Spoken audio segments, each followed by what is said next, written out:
하나님 말씀은 시편 140편 1절에서 13절까지 말씀입니다. 여호와여, 악인에게서 나를 건지시며 포악한 자에게서 나를 보존하소서. 그들이 마음속으로 악을 꾀하고 싸우기 위하여 매일 모이오며 뱀같이 그 혀를 날카롭게 하니 그 입술 아래에는 독사의 독이 있나이다. 여호와여, 나를 지키사 악인의 손에 빠지지 않게 하시며 나를 보존하사 포악한 자에게서 벗어나게 하소서. 그들은 나의 걸음을 밀치려 하나이다. 교만한 자가 나를 해하려고 올무와 줄을 놓으며 길 곁에 그물을 치며 함정을 두었나이다. 내가 여호와께 말하기를 주는 나의 하나님이시니 여호와여, 나의 간구하는 소리에 귀를 기울이소서 하였나이다. 내 구원의 능력이신 주 여호와여, 전쟁의 날에 주께서 내 머리를 가려주셨나이다. 여호와여, 악인의 소원을 허락하지 마시며 그의 악한 꾀를 이루지 못하게 하소서. 그들이 스스로 높일까 하나이다. 나를 에워싸는 자들이 그들의 머리를 들 때 그들의 입술의 재난이 그들을 덮게 하소서. 뜨거운 숯불이 그들 위에 떨어지게 하시며 불 가운데와 깊은 웅덩이에 그들로 하여금 빠져 다시 일어나지 못하게 하소서. 악담하는 자는 세상에서 굳게 서지 못하며 포악한 자는 재앙이 따라서 패망하게 하리이다. 내가 알거니와 여호와는 고난당하는 자를 변호해 주시며 궁핍한 자에게 정의를 베푸시리이다.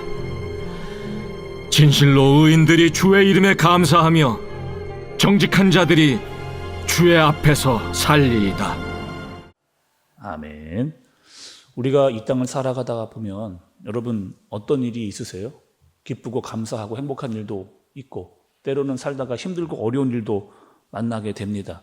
좋은 사람도 만나게 되고 때로는 악한 사람도 만나게 됩니다.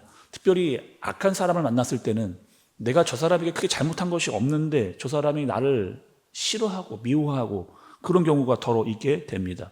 다윗도 그런 경우가 있었어요. 어떤 경우였을까요? 사울이라고 하는 사람을 만나게 됩니다. 사울이 나를 미워하고 싫어하고 끝내 나를 죽이려고 하는 마음을 가지고 있었던 그런 사람입니다. 오늘 말씀은 140편은 비탄의 시라고 알려진 그런 시입니다. 고난에 대해서 고발을 하고 고통의 정도가 얼마나 심했는지를 알려주는 그런 말씀이기도 하죠. 또 다윗이 만났던 악인들은 사울과 같은 사람들은 나에게 어떻게 했는가를 알려주는 그런 말씀이기도 합니다. 오늘 말씀 여러분 3절의 말씀을 좀 보세요. 뱀같이 그 혀를 날카롭게 하니 그 입술 아래에는 독사의 독이 있나이다. 이렇게 이야기합니다. 다윗이 만났던 악인들은 나에게 어떻게 했느냐? 악인이 혀가 어떻다고요?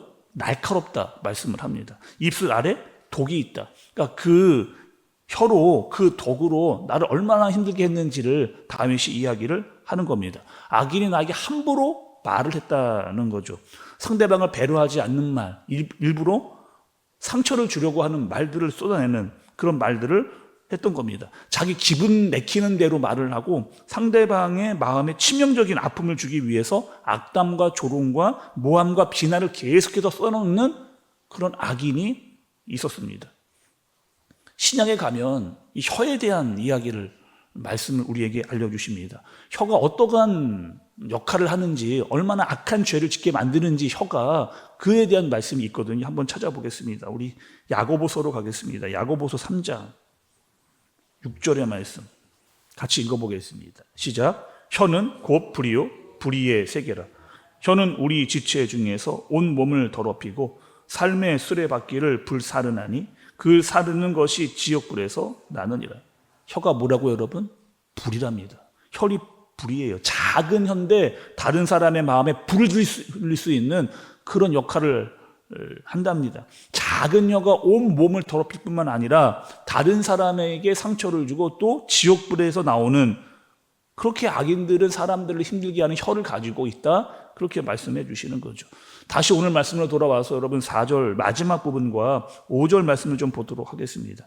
4절 마지막 부분을 보면 그들은 나의 걸음을 밀치려 하나이다 이렇게 이야기하고, 5절의 말씀을 보면 교만한 자가 나를 해하려고 올무와 줄을 놓으며 길 곁에 그물을 치며 함정을 두었나이다 셀라 이렇게 얘기합니다. 악인들이 있었어요. 다윗에게 어떻게 하려고 했느냐? 올무와 덫을 놨습니다. 그리고 줄을 놓은 거죠. 여러분, 올무는 덫이잖아요. 사냥꾼이 짐승을 잡기 위해 놓은 덫, 그것이 올무입니다. 그거와 같이 악인이 다윗을 잡으려고 올무를 놓아놓은, 또 줄을 놓았다는 것은 다윗이 지나가고 있다가 그 줄에 걸려 넘어지게 하려는 나쁜 함정을 파놓은 것을 이야기하고 있습니다. 성경을 보면 다윗만 사울과 같은 악인을 만난 것이 아니고 또 다니엘도 여러분 악인을 만났습니다. 나를 미워하고 싫어하고 나를 죽이려고 했던 사람들이 있었어요. 그래서 나를 굶주린 사자굴에 집어넣으려고 했던 사람들이 있었습니다. 또 다니엘뿐만 아니고 사드락과 메삭과 아벳느고도 악인들을 만나는데 그 악인들은 그들을 풀무불에 넣으려고 하는 그런 덫과 또 줄을 놓았던 사람들이 있었죠. 그들은 어떻게 했을까요? 다윗과 다니엘과 사드락과 메삭과 아벳느고는 그 위험 가운데 어떻게 했을까요? 오늘 말씀을 보면 여러분 7절의 말씀을 좀 보세요. 다윗은 이렇게 했습니다. 내 구원의 능력이신 주 여호와여, 전쟁의 날에 주께서 내 머리를 가려 주셨나이다 라고 그렇게 고백을 했어요. 다윗이 원수를 만났습니다. 악한 일로 나를 힘들게 하는 사람들을 다윗이 만난 것. 그때 다윗은 무엇을 했느냐? 다윗은 기도했습니다. 악인들을 놓고 기도했고, 기도하면서 전쟁에 나갔고, 전쟁에 나가서 상처를 입기도 했습니다. 다윗도 전쟁에 나갔을 때 여러 가지 상처를 당했어요. 그러나 결국에 내 생멸과 직결되어져 있는 머리는 하나님께서 지켜주시는, 내 생멸과 직결되어져 있는 머리는 하나님께서 지켜주시는 그런 일들을 경험하게 된 거죠. 다윗과 골리앗의 싸움 여러분 생각해 보세요. 골리앗은 완전 무장했습니다. 골리앗은 완전 무장했어요. 칼과 창과 단창으로 다윗에게 나왔습니다. 다윗은 무기가 없었습니다. 그냥 물맷돌 하나 들고 나온 거예요. 그런데 그 다윗을 누가 지켜주셨느냐? 하나님께서 지켜주시는, 그 싸움에서 이길 수 있는 그 힘과 능력을 다윗은 하나님께로부터 받은 그런 일이 있게 된 거죠. 다윗은 여러 전쟁에 나갔는데, 여러 악한 원수를 만났는데 두려워하지 않을 수 있었던 이유, 그 이유는 나와 함께 하시는 하나님을 다윗이 경험했기 때문입니다. 또 다윗은 이렇게 고백을 했어요. 12절의 말씀을 여러분 보시기 바랍니다. 12절의 말씀을 보시면, 내가 알거니와 여호와는 고난당하는 자를 변호해 주시며 궁핍한 자에게 정의를 베푸시리이다 라고 얘기합니다. 하나님은 어떤 분이냐? 고난에서 변호해 주시고 궁핍한 자에게 정의를 베푸시는 그런 자, 그런 분이 바로 하나님이다라고 고백을 하는 거죠. 여러분, 우리가 악인, 원수들을 상대할 때 원수들은 나에게 함부로 대하려고 합니다. 또 자기가 가지고 있는 모든 어떤 것들을 다 가동해서 나를 힘들게 하려고 하는 그런 사람들이에요. 특히 여러분, 사울은 어떻게 했습니까? 자기가 가지고 있었던 권력으로 다윗을 힘들게 했고, 자기가 데리고 있었던 군사들을 통해서 다윗을 힘들게 했던, 한마디로 말하면 내가 너보다 더 강하다는 거예요. 내가 너보다 더 큰 힘을 가지고 있고 내가 얼마든지 너에게 이렇게 힘들게 할 수 있는 그런 존재다라고 하는 것을 과시하는 그런 사람이었습니다. 사울은 자신이 가지고 있던 힘으로, 군사들로 다윗을 찾으려고 혈안이 돼 있었던 그런 사람이었어요. 그러나 찾을 수가 없었습니다. 아무리 그렇게 오랜 시간 많은 사람들을 풀어서 다윗을 찾으려고 했는데 결국에 사울은 다윗을 찾을 수 없었다. 왜요? 하나님께서 다윗을 숨겨주셨기 때문에. 그렇게 많은 사람들을 풀고 오랜 시간을 찾았는데 찾을 수 없었던 그 이유는 단 하나밖에 없어요. 하나님께서 다윗을 찾을 수 없도록 그렇게 숨겨주셨기 때문에, 보호해 주셨기 때문입니다. 다윗은 또 어떤 마음을 가졌을까요? 계속해서 집요하게 나를 죽이려고 하고 힘들게 하려고 했던 그 사울을 다윗은 어떻게 생각을 했을까요? 다윗은 사울을 하나님께 맡긴 겁니다. 내가 상대하지 않고, 내가 똑같이 사울과 같이 미워하지 않고 그 원수를 하나님께 맡겨 버린 거예요. 내가 사울만큼 미워한다면 내 스스로 나를 너무나 힘들게 했기 때문에 다윗은 그냥 사울을 하나님께 맡겨 버린 겁니다. 오늘 말씀을 준비하면서 사람들에게 왜 악인이 있을까요? 또 원수는 왜 있을까요? 저 악인, 나를 싫어하는 사람들이 없었으면 좋겠는데 왜 그런 사람들이 꼭 있을까요?